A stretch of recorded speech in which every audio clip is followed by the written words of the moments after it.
మేషరాశి వారికి ఈ వారంలో విజయ అవకాశాలు ఏ మేరకు ఉన్నాయండి? ఇక్కడ 3 గ్రహాలు అనుకూలిస్తున్నాయి. ప్రధానంగా 10వ రాశిలో రవిచంద్రులు, లాభంలో కేతువు.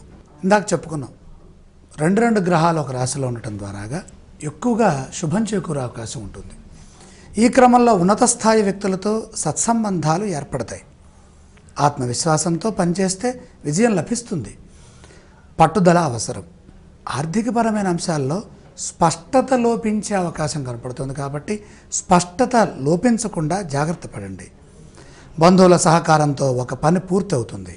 ముఖ్య కార్యాల్లో గందరగోళ పరిస్థితులు సంభవించే అవకాశం ఉన్నది కాబట్టి అటువంటి పరిస్థితులు రాకుండా ముందుగానే సరైన ప్రణాళికల్ని సిద్ధం చేసుకోవాలి.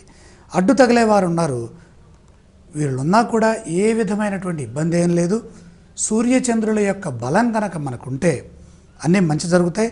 కాబట్టి ప్రశాంతమైన జీవనం కొనసాగుతుంది. చక్కగా దైవధ్యానంతో ముందుకు సాగండి.